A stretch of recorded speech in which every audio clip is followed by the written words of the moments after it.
Sabe aquela sensação de cansaço na caminhada da fé? De que algo não está certo? Bom, se essa é uma realidade para muita gente hoje em dia, saiba que não é um sentimento novo.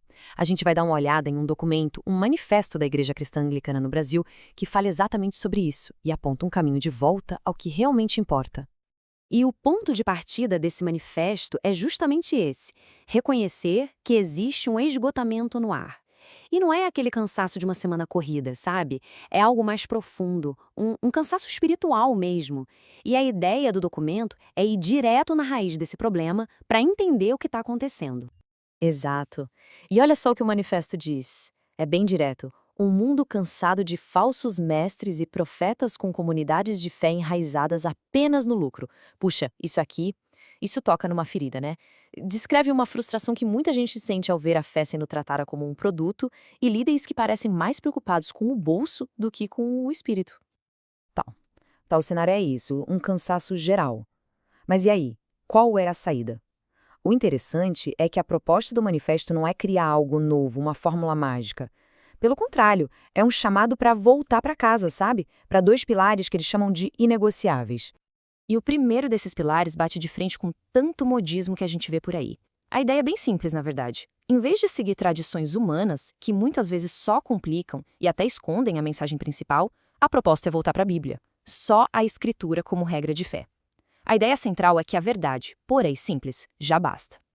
Já o segundo pilar vai direto no coração do tal comércio da fé.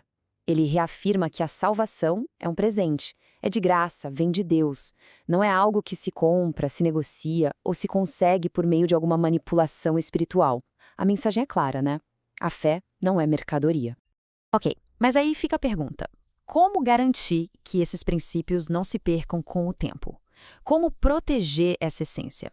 Bom, a resposta que o manifesto dá está em duas coisas: na estrutura da própria igreja e também nas suas raízes históricas, de onde ela veio.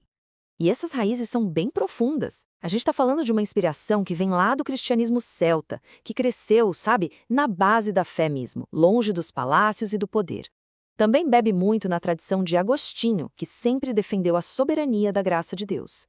E, claro, tem toda a herança da reforma inglesa. O ponto em comum é esse: uma fé que se sustenta pela convicção e não por acordos políticos. E a estrutura que guarda tudo isso, o chamado governo episcopal, é apresentado de um jeito bem diferente do que se imagina. Não é para ser uma hierarquia de poder, sabe? Um manda e o outro obedece. A ideia é que seja uma estrutura de serviço. Bispos, presbíteros, diáconos. A missão deles é muito clara: proteger a fé, ensinar a verdade e, acima de tudo, cuidar das pessoas com humildade.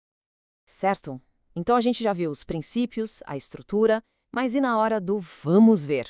Como isso aparece no dia a dia, no culto, na vida da comunidade? O manifesto também fala sobre isso, descrevendo um jeito bem particular de celebrar a fé.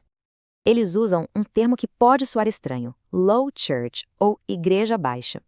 Mas calma, isso não quer dizer uma fé inferior ou com menos fervor, nada disso. Na verdade, é o contrário. É uma abordagem que busca tirar o excesso, a distração, o espetáculo, para focar no que é essencial. É um culto que valoriza muito mais a essência e a reverência do que o show ou o entretenimento. E na prática, o que isso significa? Significa que o centro de tudo não é um palco, não é uma performance, é a exposição fiel da Bíblia.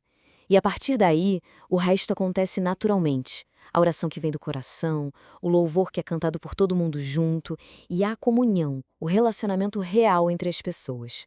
No fim das contas, o objetivo é um só: que toda a glória seja dada a Deus e a mais ninguém. Bom, e com tudo isso, a gente vai chegando na parte final do manifesto. E ele não termina apenas como uma declaração de princípios, sabe? Ele se encerra como um convite. Um convite aberto para todo mundo que se identifica com essa busca por uma fé mais de verdade, mais genuína. E olha só que declaração forte, é quase uma missão. Somos uma comunidade que não negocia a verdade, não explora os fiéis e não se curva às pressões do mundo. Uau! É uma afirmação bem ousada, né? A proposta é ser um lugar de firmeza na fé, de cuidado genuíno com as pessoas e de coragem para não se deixar levar pelas modas do mundo. Então, o convite final amarra tudo isso. É um chamado para uma fé que é antiga, porque está conectada com a história e com a palavra. Uma fé que é simples, porque é livre dessas amarras de manipulação e de comércio. E justamente por ser antiga e simples, ela se torna incrivelmente relevante para o mundo de hoje. É uma proposta de uma fé que liberta. E a gente encerra essa análise com a pergunta que, no fundo, o manifesto inteiro tenta responder. E essa é uma pergunta que vai além de qualquer placa de igreja. Fica pra gente pensar. No meio de tanto barulho, de tantas ofertas, o que, no fim das contas, define uma fé que é realmente genuína?